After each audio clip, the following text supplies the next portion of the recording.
we would get children that are born high.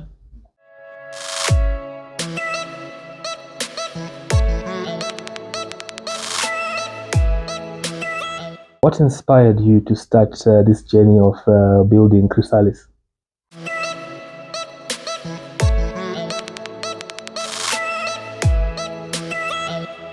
My son licks nothing, but he's doing drugs.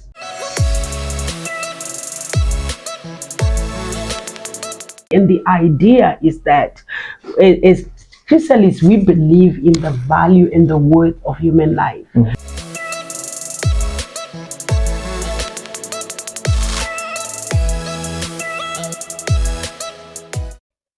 Dr. Grace, welcome to Mr. Zim. Can you introduce yourself to our audience? Thank you very much. My name is Grace-Mae Taruvinga. I am a pastor in the city of Harare. I am also an educator, currently chairing the Harare Institute of Technology Board.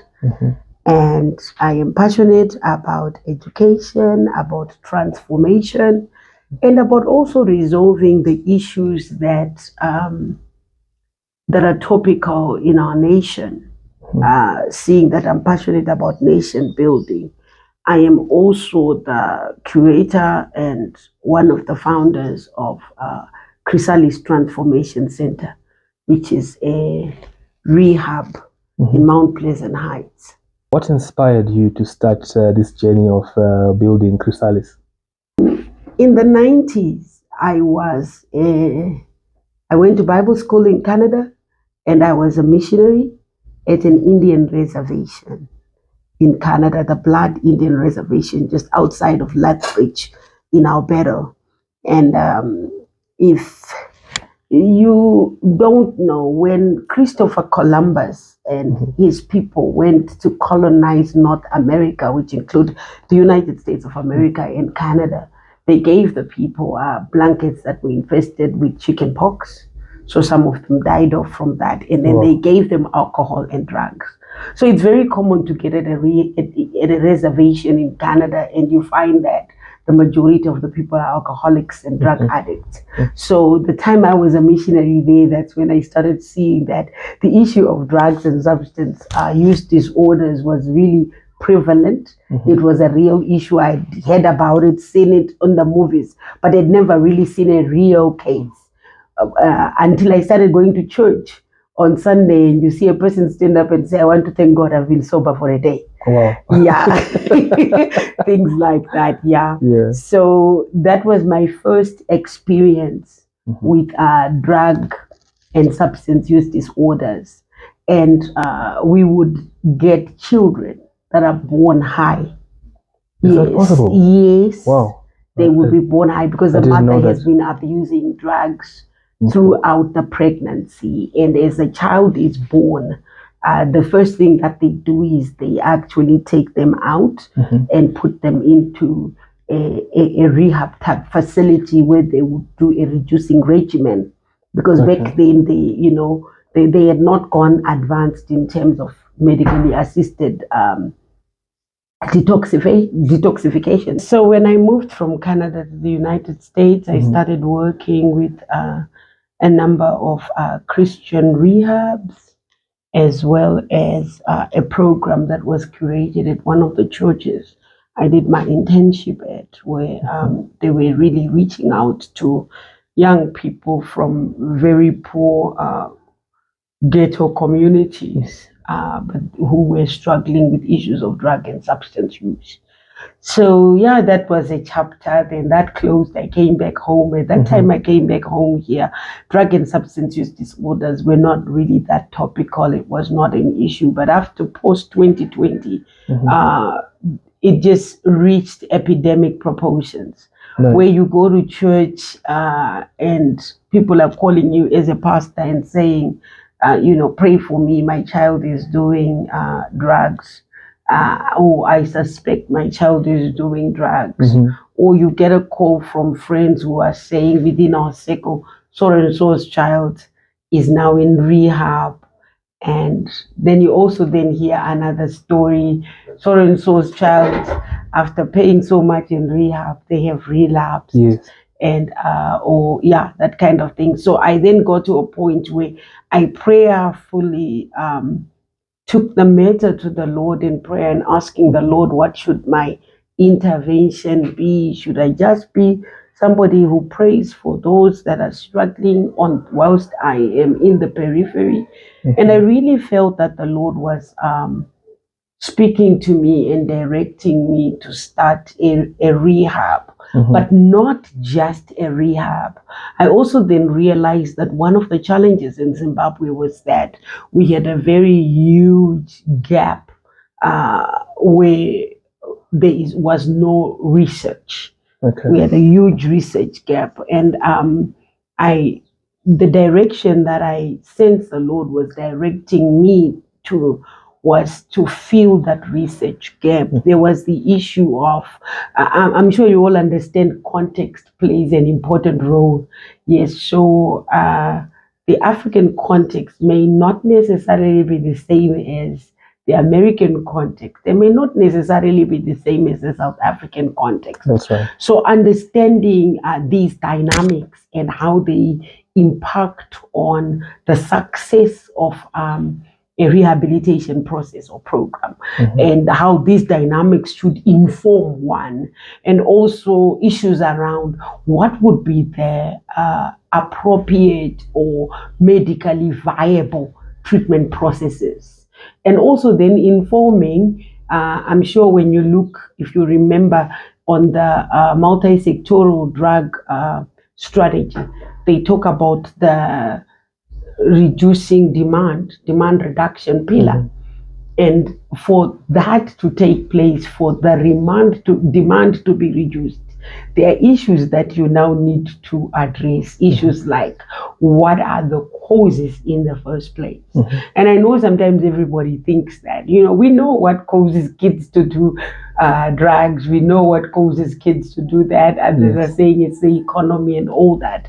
But do we have empirical evidence? To me, all these would be just hypotheses which need to be verified and validated by empirical evidence, where we say we've done a study, we've profiled the people that are doing drugs, and for real, a significant percentage of them are doing it because they are struggling economically. But even in the natural, and I'm sure you know some kids who, just last week I got a call from a lady who was saying, my son lacks nothing. He has everything. Yes, I've seen that. He's been pampered, he's been loved, he's been embraced. All these things that people are talking about, he's getting, but he's doing drugs.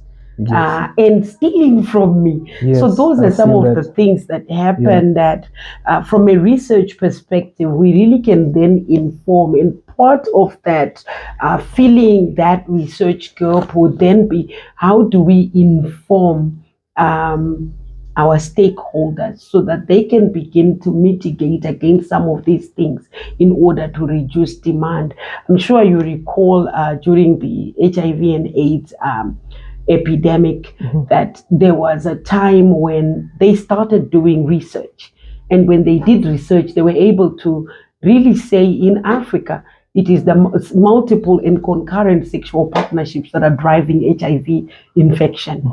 And then also that's when they came programs like prevention of mother to child transmission and also the issues of male circumcision. All those were informed by research, and you also then saw the positive impact of these things as they begin to reduce the rate. And we are hoping that through research, we will also then be able to identify and to fill this research gap with truths and information that can then inform, starting from policymakers. One thing that I was even just thinking about, we had a case last year for a young lady who was abusing drugs while she was pregnant.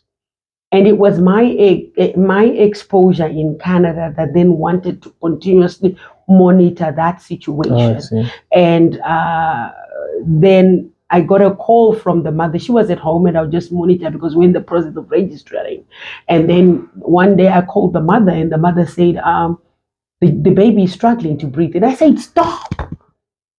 The child is now the animal that is at the top of the food chain. Yeah. Is drinking milk that is that is already has drugs in it. Right. And so we took the milk, we took it to the laboratory, and imagine, lo and behold, there was enough nicotine before we even go to the other drugs, just nicotine, cigarettes. There was enough to cause sudden death syndrome in children. In the child, wow. And the year before, this same lady had a baby just wake up dead. Oh my God. So when you can now then take this case study, this is another study that we want to do, where you take this study now and you do it extensively. It's no longer just a case study, it's a proper research, which after we do, we then can be able to inform policymakers and say, maybe in communities where drug and substance use are rampant, we need to run drug toxicologists to women, pregnant women, when they come for their reviews for and things like that. for their antenatal visits, that kind of thing. So research is very critical. Wow, wow! I'm learning a lot speaking to you, Doc. I never imagined that running such a facility involves so much science and so technical. Well, on my part, because I am a technical person, but yeah, and also just the whole idea of what works, because we're still kind of in a phase where, to a large extent, there's a lot of experimentation, because a lot of the therapies and a lot of the treatment pathways are imported. We copy and we paste from what is happening. We look at maybe white papers from other places. But sometimes the question is it the right pathway? Yes, because you want something tailor-made for Zimbabwe. Because you want to look at, we are a distinct human species and we have, context is critical. So so some of those dynamics are also very important. The idea around this science is that we want to make sure that our clients are constantly receiving positive feedback through the messages that they meet as they are walking around the facility and also indoors. They can also begin to start a process that is called cognitive restructuring, where you are really beginning to restructure a person's subconscious mind by sending some of these positive messages. Sometimes some people have had negative messages throughout their life.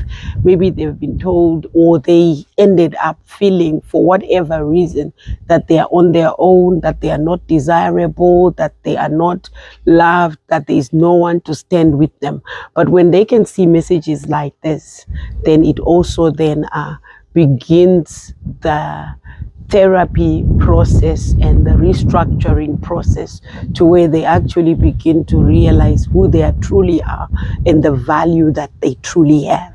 So what is maybe the biggest challenge, or some of the challenges you faced in establishing and running such a facility? Well, the first one is that when you look at setting up a rehab such as this one, and this applies, I'm sure, for all the registered rehabs, is that the entry barriers are very high. You have to comply with regulations and the requirements of the Health Professions Authority.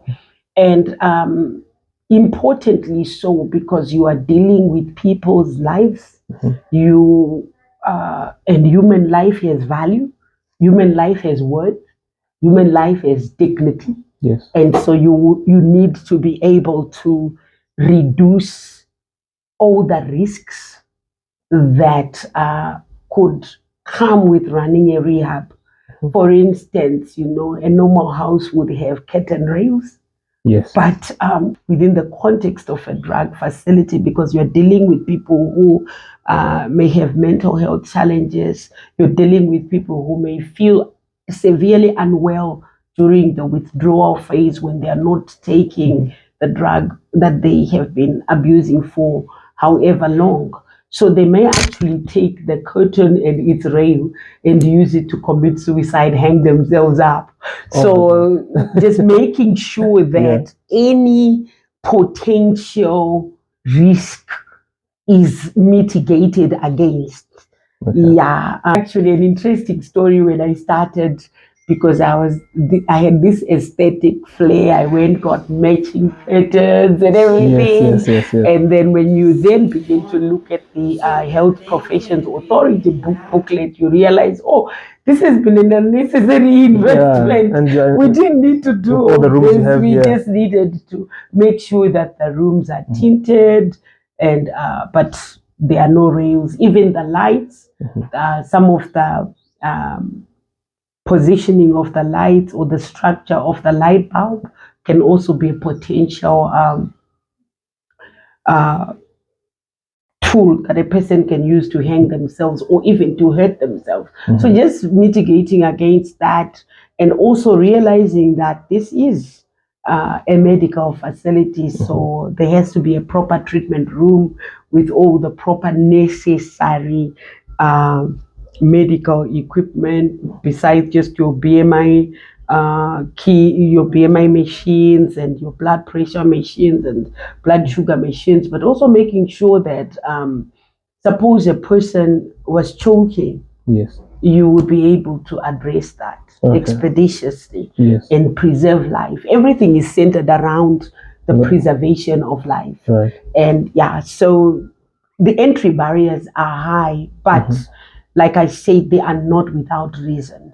So you just have to have the resources to make sure that they are there.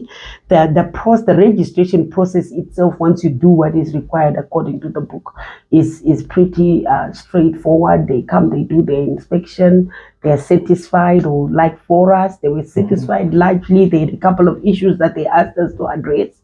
And then they told us they would give us a license subject to addressing these issues, which after we did, they did. So what are some of the common misconceptions that the public has about drug abuse and recovery from drugs? The first one I would have to say has to do with addiction itself. In most cases, people think that people who end up addicted are just generally naughty people, bad people, and sometimes even just people with issues. But when you look at addiction, it's a chronic disease. And to me, we don't really believe that addiction itself is the disease, but actually that addiction is a symptom of a deeper disease. All right. People can, just like I can be born with high blood sugar problems or other medical issues. Some people can come with mental health issues. And some people do develop mental health issues like depression, like, when kids feel that they're not loved enough by the parents.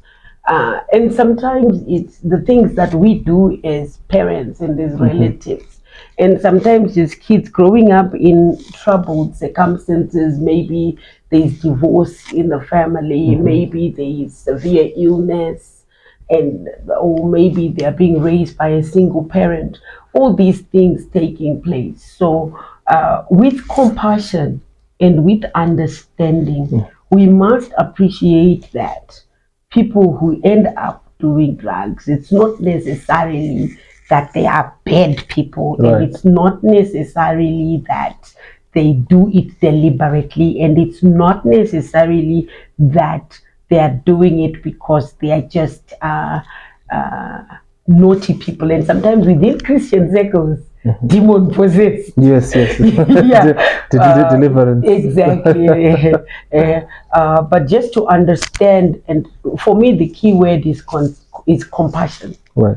To understand that these things can happen. And at what point should one say, you know what, I have to seek assistance of rehabilitation? What are the telltale signs to look out for? Okay. Maybe a pursuant link would be, and it's a question that you had asked, but I had not clearly articulated it when you asked misconceptions around addiction. One of the misconceptions around addiction is that I got into it, I can just decide to stop and I will stop. Yes. The truth of the matter is that we need help. Once it becomes an addiction, to stop on your own is almost virtually impossible. You may have one or two exceptions, but the great majority of people who are battling with an addiction are going to need help to overcome that addiction. So that's a huge, huge misconception. Now, when let's say you're a parent and you find that your child is doing drugs, or you may not even be clearly sure whether they are addicted or not. Telltale signs, things that you can look at, is you monitor their behavior. When you find that they can't survive, or they can't carry on, or they can't do without the substance that they are addicted to, then you know that they're gonna need help. They need to be brought into rehab. Sometimes kids go to the extent where they steal things in the home, leave your purse lying around, you find money is gone, and that's again another telltale. Sometimes they will take things in the house to go and sell. I had a lady whose son would come and visit, and whilst their kitchen was near the Juro, so you just go through the exit door in the back, throw blenders, toasters, kettles over the fence, and then when he says goodbye, mommy. He's not carrying anything. And then the lady was saying, Doc, I missed utensils in the house. Electricals are gone. But I don't know who's stealing. And I said, I think it's him, because we knew he had a problem with substance use disorders. And then she was like, but he leaves the house empty-handed, there's nothing. I said, well, let's start when he comes, have somebody monitor around the walls and let's see. And then that's when they discovered he would throw things outside. So things like that. And also sometimes just to monitor the person's behavior. When you see that they were in the past, they were presenting in a particular way, and now they are not presenting the same way. Maybe they are sleeping too much. You watch also even maybe their eating patterns. Maybe before they used to eat regularly, now half the time they are full, or they're eating too much. Those kind of things, they begin to be telltale signs that something is going on that needs further investigation. All right. So can you take us through some of the therapies that people go through when they come here? Okay. The first thing, when a person comes through, the most important thing is to have a correct diagnosis from the psychiatrist. So when they come through, even before they are recommended to be admitted here, the first thing is a consultation with a psychiatrist who does a thorough, exhaustive consultation that will include a multi-drug toxicology test to see which drugs they've been taking. And sometimes even when you take history, some kids will lie and say, I was just taking broncho. Some will say, I was just taking marijuana. Some will even say, I was not taking anything. But when you then do the drug toxicology, you then see a profile of all the drugs that they were taking. And sometimes they can take drugs and not even know which drug it is, because sometimes you know what happens when kids are out there. Sometimes they're given drugs by others. Sometimes they're told that it is this when it is actually not that. And sometimes they are doing their Bluetoothing, where they are taking drugs from somebody's system, so they don't know what the other person had in their system, and they are taking that into their system as well. So the first stage is that assessment by the psychiatrist and the diagnosis. Then when the psychiatrist, based on what the person was taking, and based on maybe the length of abuse of these substances, then he will recommend a medically assisted detox program that may include taking particular medicines that are prescription medications that are monitored as they are taking them to help to mitigate against the withdrawal symptoms. Sometimes it is we actually run drips that are loaded with different medications to clean the system. Right. Yes, and these are determined, the length of the detox, medically assisted detox, the ingredients that are used in the medically assisted detox, or the medications that are prescribed are determined by the psychiatrist based on the length that the person has been abusing the substance, what it is that they've been abusing, and the intention being to get their system cleaned out as soon as possible with the minimum withdrawal symptoms as possible. Okay. And so at that stage, as they're going through as they are admitted, then the clinical psychologist come through. The psychiatrist still comes to monitor them whilst they are admitted, but the clinical psychologist then come through. They also do their assessments, and then after that, there is a interdisciplinary consultation, where then an individualized treatment plan is devised, because people, even if they are addicted to the same product, but the cause of their addiction is different. All right. Number one. Number two, they are a different individual, and it's important to value their individuality, and then craft a treatment plan that is based on those dynamics. Yes, and we are also very technically eclectic. We also integrate a number of additional therapies. We introduce Western therapies, we introduce Eastern therapies, your meditation, your mindfulness. In that process, we also integrate occupational therapy, where you already begin to start working towards how do we help this person to be reintegrated in society.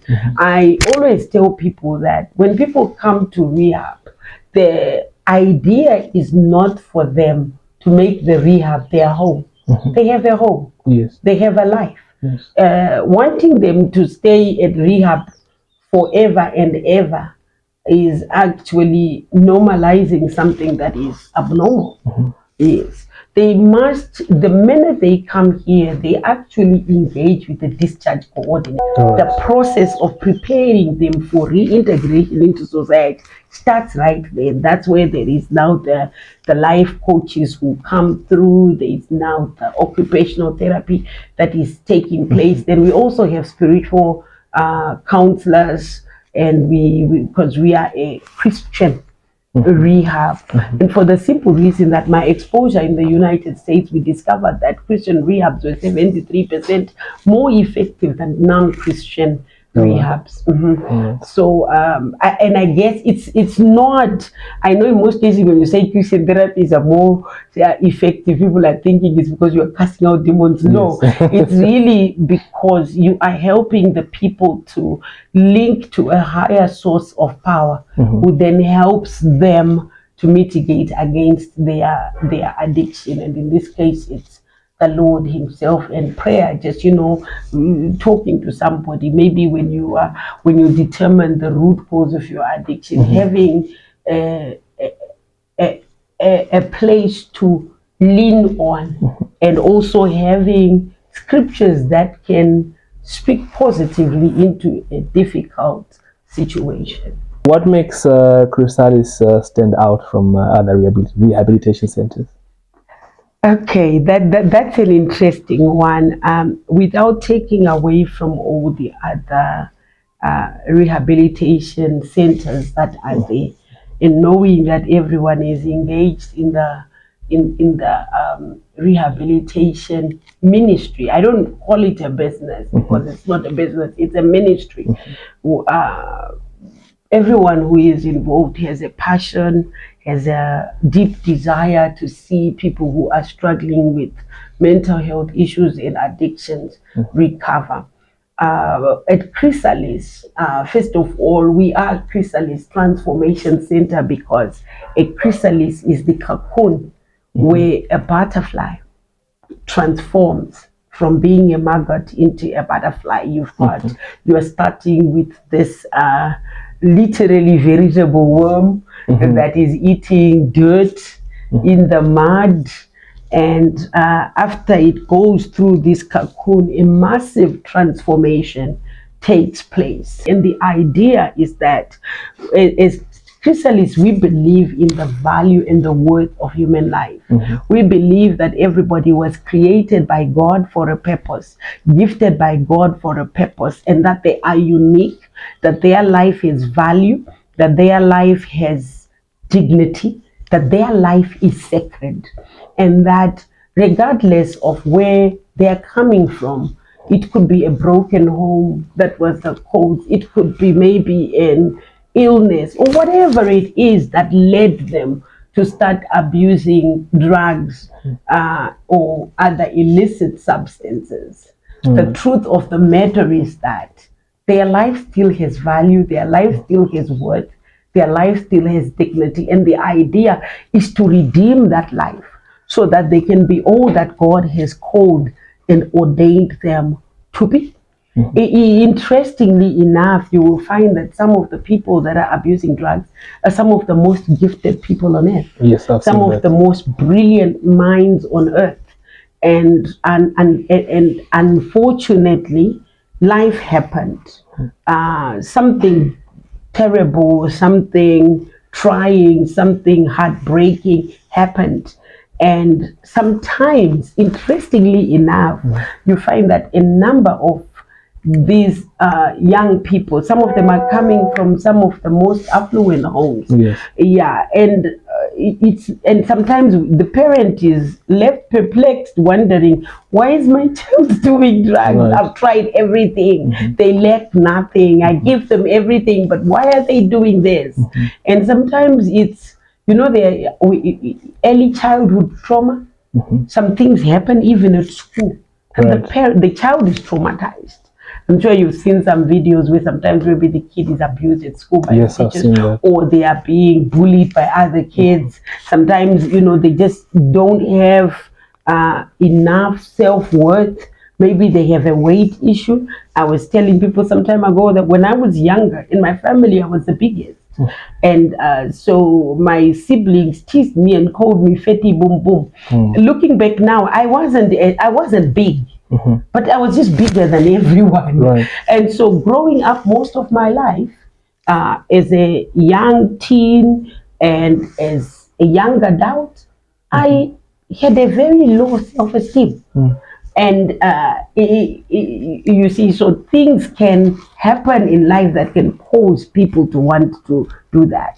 We are unique in that we want to go to the root cause of the person's addiction, and we want to address that.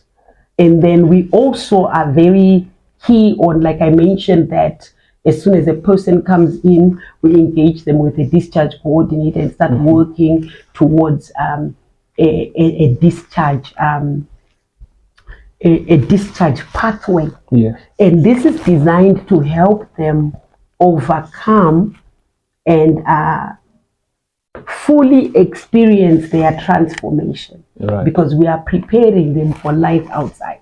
I can give you an example. You can have a person who ended up doing drugs or abusing alcohol, maybe because they grew up in what the family may not necessarily feel that way, but they could have grown up in a family where they feel that this is an abusive home. All right. Maybe it's the words that the mother says. Maybe it's the words that the father says. And the dad is in his 50s, 60s, 70s. The truth of the matter is that even if there is family therapy, we're not going to be able to change daddy. Right. If there are words that he got used to saying, if you're talking about transforming the whole person. And so sometimes it may not happen, but you prepare them and help them to cope All right. with that situation. And the reality of the matter is to actually help them to understand your father may never change. You may actually live today and he's going to say exactly the same things that he said before that led you to start doing drugs. But now the thing is, we have given you your power. You now hold the remote of your life. You're not allowing him to press buttons on your remote and cause you to end up doing drugs, endangering your health. Right. Yes. So identifying the root cause, identifying the triggers, and helping them to mitigate against these triggers way before they leave. Because the reality of the matter is that they can be living out of the door the first day that they get home. The trigger is They find the triggers there. Wow. Sometimes they're waiting for them. And sometimes the trick, especially in a context where it's the challenges are coming from the home. That's very profound. That's very profound. Wow. Yeah, so you have to equip them to manage and to mitigate with that, assuming that no matter how much family therapy is done, but assuming that the other person doesn't change, but empowering this person to manage and to mitigate that situation without endangering their health in spite of what the other person does. Right. So what sort of habits and practices do you encourage to maintain, a lifetime of sobriety and health and good health? The first thing I would have to say is that a healthy personal attitude, loving you the way that you are made, and understanding that your life has value, it has worth, it has dignity, it is sacred. Understanding that you matter. Yes. Whether you have a disability, whether you are a victim of divorce, whether you're an orphan, but that your life matters, that God ordained you to be here on earth, and that you're supposed to be here on earth for a purpose. Then being that whole aspect of being positive. Then the other thing is practicing mindfulness,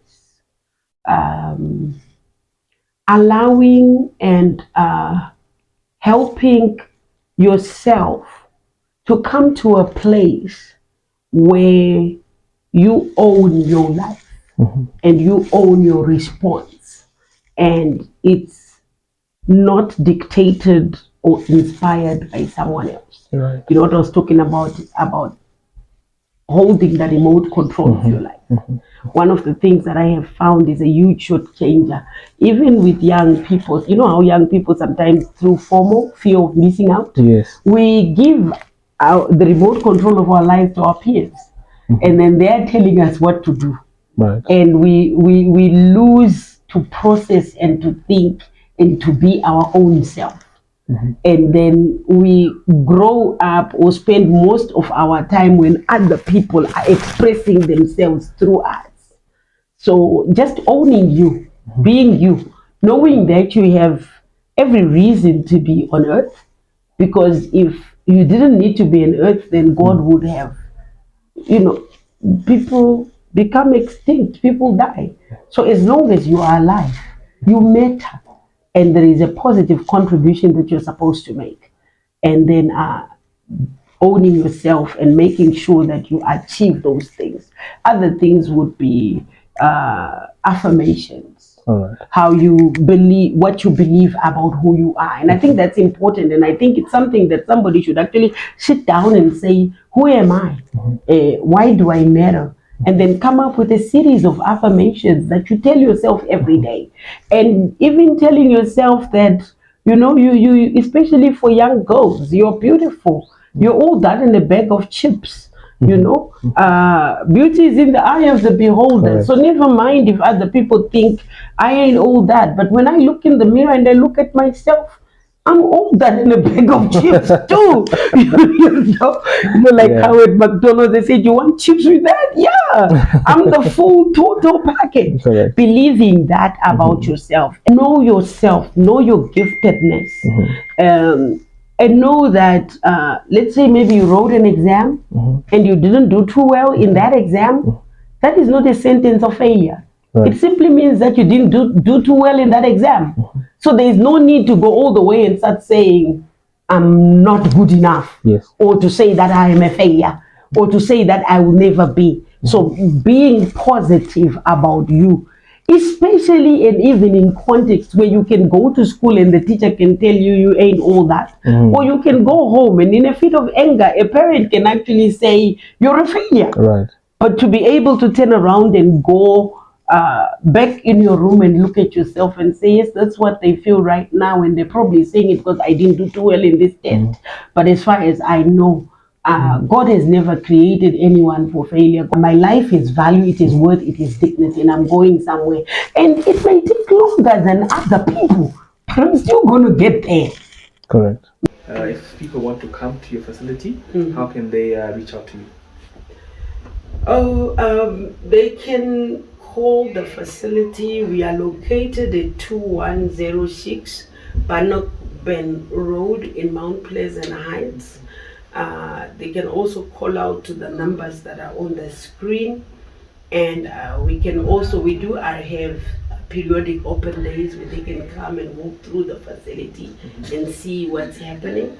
And also meet some of our staff and our caregivers. No, right. No, I'll also I'll make sure I put your details on the screen. I'll put your details on the description as well as the pinned comment in this video. But Doc, it has been such a pleasure being here. Thank you so much for having me. Thank you, sir. Thanks.